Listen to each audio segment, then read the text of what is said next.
अनुच्छेद 22 के तहत दो प्रकार की गिरफ्तारियों का उल्लेख किया गया है। पहली गिरफ्तारी है कि आप साधारण दांडिक विधि के तहत गिरफ्तार कर सकते हैं। दूसरी गिरफ्तारी आप है कि आप निवारक निरोध विधियों के तहत आप गिरफ्तारी कर सकते हैं। अब होता ये है कि आर्टिकल 22 के अंतर्गत इसको दो भागों में हम देख सकते हैं। पहला भाग होगा साधारण विधियों से संबंधित, जो साधारण अपराधी होते हैं, उन्होंने कोई अपराध कर दिया, देन हमने उनको सजा दे दी या उनके बारे में जो भी प्रक्रिया है उसके संबंध में। दूसरा होता है कुछ ऐसे अपराधी जो खतरनाक होते हैं, या तो वो टेररिस्ट होते हैं या किसी प्रकार की सांप्रदायिक गतिविधियों से जुड़े हुए होते हैं, जिससे देश की एकता, अखंडता और शांति भंग होती है। ऐसे अपराधों को हम निवारक निरोध अपराध के तहत देखते हैं। पहला खंड, पहले उसकी बात करते हैं कि साधारण अपराध के अंतर्गत अगर किसी व्यक्ति को गिरफ्तार करते हैं तो उसे कौन कौन से अधिकार प्राप्त हैं। कुल मिला के साधारण गिरफ्तार होने वाले व्यक्ति को 4 प्रकार के अधिकार प्राप्त हैं। पहला अधिकार कि गिरफ्तार होने वाले व्यक्ति को गिरफ्तारी का कारण बताया जाए। ठीक है, तो वारंट होगा, उस वारंट में क्या कारण है वो बताए जाएंगे। दूसरा, गिरफ्तार होने के 24 घंटे के भीतर उसे मजिस्ट्रेट के सामने प्रस्तुत किया जाए। इस मजिस्ट्रेट के सामने प्रस्तुत करने की 24 घंटे की अवधि में यात्रा की अवधि काउंट नहीं होगी।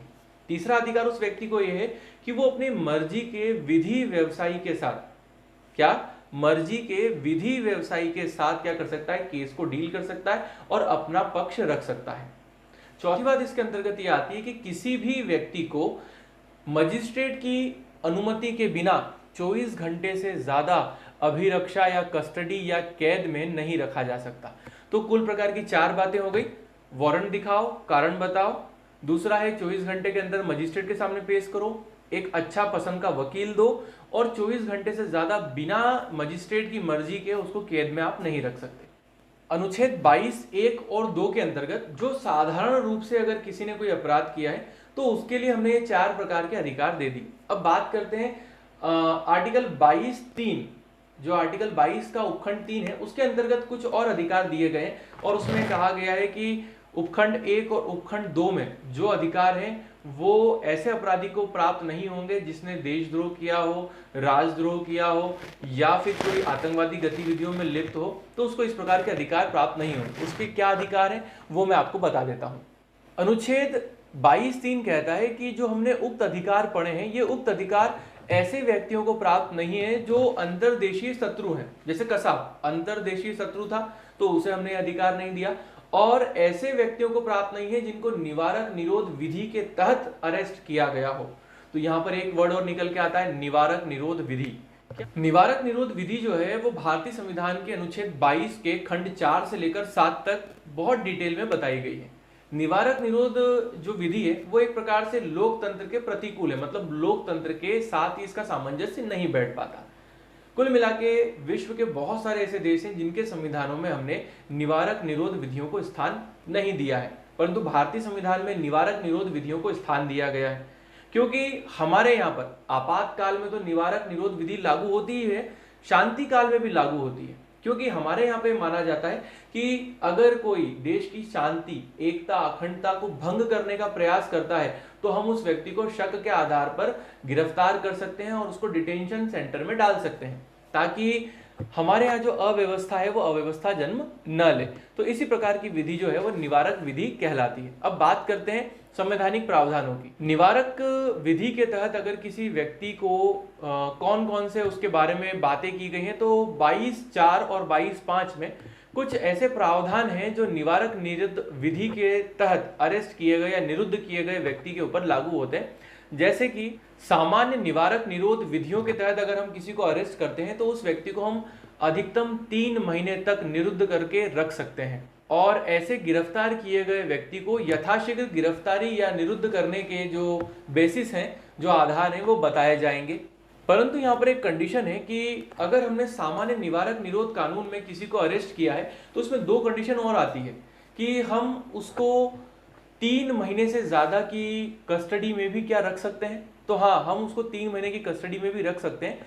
जैसे कि उच्चतम न्यायालय के न्यायाधीशों की जो सलाहकारी बोर्ड होता है, अगर सलाहकारी बोर्ड ने ये सलाह दी है कि आप इसको 3 महीने से ज्यादा भी अरेस्ट करके रख सकते हैं तो हम उसको अरेस्ट करके रख सकते हैं। 3 महीने से ज़्यादा। और एक और प्रावधान आता है कि अगर विधानमंडल ने कोई ऐसी विधि बनाई है और कानून के तहत ये प्रावधान है कि अगर इसने ऐसा कोई एक्ट किया है तो आप इसको 3 महीने या 6 महीने से ज़्यादा भी अरेस्ट करके रख सकते हैं। तो ये कुछ और प्रावधान इसके अंदर ऐड हो जाते हैं।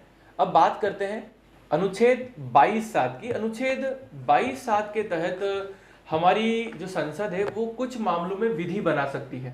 संसद ये तय कर सकती है कि किन परिस्थितियों में किसी व्यक्ति को निवारक निरोध कानून के तहत सलाहकार बोर्ड 3 महीनों से ज्यादा के लिए डिटेंशन कर सकता है। मतलब सलाहकारी बोर्ड के लिए भी सलाह देने के लिए कानून की व्यवस्था कर सकती है।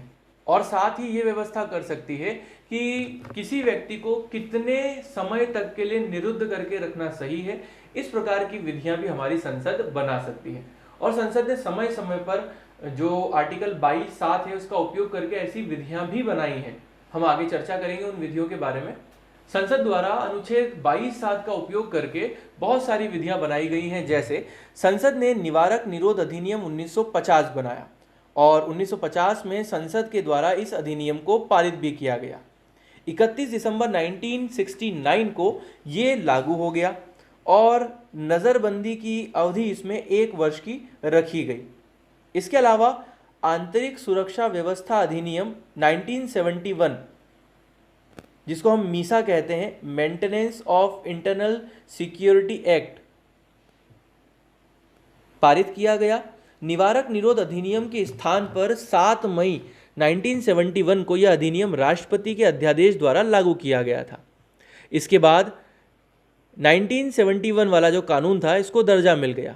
21 माह तक नज़रबंद रखा जा सकता था इस अधिनियम के माध्यम से, और आपातकाल की स्थिति में जो 21 माह की अवधि है उसको बढ़ाने का भी इसमें प्रावधान था। 44वें संविधान संशोधन के कारण यह अधिनियम 1979 में स्वतः समाप्त हो गया। इसके अतिरिक्त विदेशी मुद्रा संरक्षण और तस्करी निवारण अधिनियम 1974 जिसको लागू किया गया, यह राष्ट्रीय सुरक्षा कानून का दर्जा इसको प्राप्त है और 19 दिसंबर 1974 को इसको लागू किया गया था।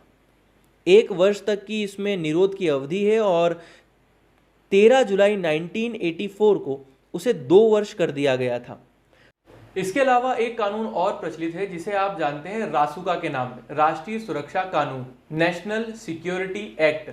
इस अधिनियम को 1980 में इंट्रोड्यूस किया गया और इस अधिनियम का एक उद्देश्य था कि देश में जो सांप्रदायिक रूप से, धार्मिक रूप से या किसी अन्य माध्यम से देश का आंतरिक माहौल खराब करने की कोशिश करेगा, उस व्यक्ति के विरुद्ध कार्रवाई करने के लिए हमने इस कानून का उपयोग किया है। कुल मिला के राष्ट्र की एकता, अखंडता और संप्रभुता को खतरा डालने के लिए अगर कोई व्यक्ति जातीय दंगे करता है, धार्मिक दंगे करता है, तो ऐसे व्यक्तियों के लिए हम राष्ट्रीय सुरक्षा कानून का उपयोग करते हैं और उन्हें दंडित करते हैं। 1981 में इसे कानून का दर्जा प्रदान किया गया था और 1984 में रासुका को और कठोर बना दिया गया। वर्तमान में बहुत कठोर स्वरूप में यह लागू है। अगला बहुत ही खतरनाक एक्ट है जिसको हम कहते हैं आतंकवादी एवं विध्वंसक गतिविधि अधिनियम। ये अपने नाम से ही बहुत विख्यात है। इसका शॉर्टकट नाम है टाडा, TADA। टाडा निवारक निरोध कानूनों में सबसे सख्त कानून है और ये कानून आतंकवादी गतिविधियों और विध्वंसक गतिविधियों दोनों के अंतर्गत उपयोग आने वाला अधिनियम है। इसके अंतर्गत देश में आतंकवादी गतिविधियां करना या कोई भी विध्वंसक काम करना एक बहुत ही बड़ा ऑफेंस है और 1984 में इसे लागू किया गया था, प्रवृत्त किया गया था। इस कानून के तहत एक प्रावधान है कि किसी भी व्यक्ति को 150 दिन तक के लिए आप डिटेंशन कर सकते हैं और इस अवधि को 180 दिन के लिए बढ़ाया जा सकता है। किंतु मई 1995 में यह अधिनियम स्वयं की अवधि समाप्त होने की वजह से समाप्त हो गया और आज की तारीख में अधिनियम हमारे सामने नहीं। इसके अलावा एक और अधिनियम आता है आतंकवादी निरोध अधिनियम 2002, प्रिवेंशन ऑफ टेररिस्ट एक्ट 2002, गैर कानूनी गतिविधि निवारण अधिनियम। ये जो अधिनियम है ये भी आपके आर्टिकल 22(7) का उपयोग करके संसद ने बनाया है।